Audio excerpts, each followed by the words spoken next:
August the 8th, 2017. A little update on the Waterwheel Dam project. I have been brushing all those trees I had cut down. I pretty much got it cleaned up. A little bit left, but not terrible. Not a mess like it was. I couldn't even walk through here this morning. So I had a pile of brush about 6 feet deep. I'm getting ready to sneeze. But got it under control. I mean, these weeds and stuff were 5 feet tall. I mean, you can see here, this was 8 feet tall. But I just took my sprayer with diesel in it and it becomes a flamethrower.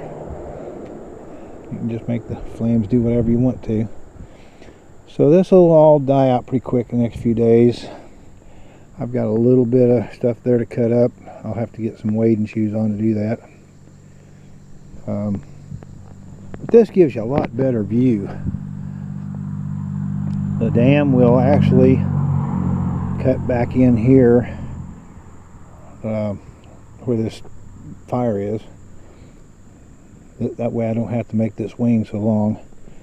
Probably I'll cut it back in here 6 feet or so into the dirt bank. That way the dirt bank becomes a dam, which means the dam will be about right here, which is pretty close to where I planned it. There's the 6 foot wing coming out here to about right here, and you'll be able to see with these I'm about 2 feet past them, and it'll come straight across. But I'm not going to that bank. I'll be about 3 or 4 feet short of that bank, and then this wing wall will shoot up into there. You can see that stump right there.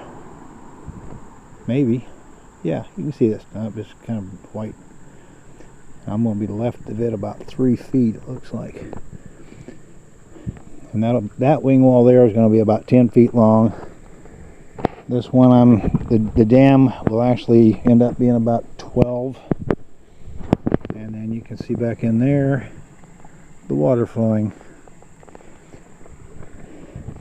Now I'm going to be pouring a footer first. We'll dig this out for a footer. We'll pour concrete about 18 feet wide, 12 inches deep. Won't need much steel in it, a little bit. Mostly the steel will be poking up about 6 or 8 inches. Some of it a little bit more. The reason being there, I have to be very precise as to my water level. I don't want to be above the culvert, and I don't want to waste any height, so I want my water level to be right even with that culvert. So when I set my forms, I have to know how tall to make my forms, and without a footer, I'm just guessing. If I build the forms, pour the footer, then I might be an inch off, maybe even 2 inches off. Now we can get back over here. You see those baby stumps? I'm going to be about right here with the dam running straight across. Like I said, about 3 feet off of that bank over there, and then I'll turn that wing wall there. What do you do 3 feet from the bank? I backfill it. We'll have a backhoe in here, and that tree will be gone, and he can reach right in here and dig all this dirt out, because that's going to be way too high. My water level needs to be where that water is at now. So we're talking a foot or 18 inches of dirt's got to come out right there. That's old creek bed. It just filled up because of the way the water turns out here. You can see the water flow running across here in that bank, and when the creek rises, this whole thing's underwater. It'll be 18 inches deep right here, and all this just settles. It's been settling for years. So we're going to dig it out.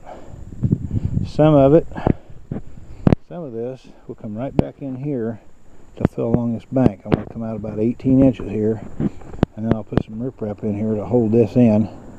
Yeah, that gets cut out. That tree right there I want to leave in, I think, for now. So I need to pull it back past that tree. And some of that over there will get dug out and pulled this way. That way we can straighten this creek bed out just a little bit right here. But that's the update. I got most of the brush cleaned out. Now I can cut this one down, get it burnt. Like I said, get in the creek actually and cut that up. I'm thinking a long rope and my quad. And I can pull that over here out of the creek. That was a thought today. But I've still got a lot of trash in there to clean up. And I don't want to leave it there for the excavator to dig out, because he'll just make a mess with it. And this tree here comes down. That's why I wasn't worried about burning it. Yeah, I'll cut that out. I'll finish cutting all these stumps out. And then I'll trim some of this back here, because it's going to be in his way, and that doesn't even need to be there. I'm going to leave that cherry right there. You can see the white trunk going up. That'll stay. And that mulberry there is going to stay for now. Anyhow, the willow tree stays. Alright, that's it for today. I gotta get over in the garden and do a little tilling. Weeds are starting to take over, but that's the time of year. And then hopefully this evening, about supper time, I can come down here and I'll stack this up a little bit before I go. There'll be a nice hot bed of coals here to roast a hot dog.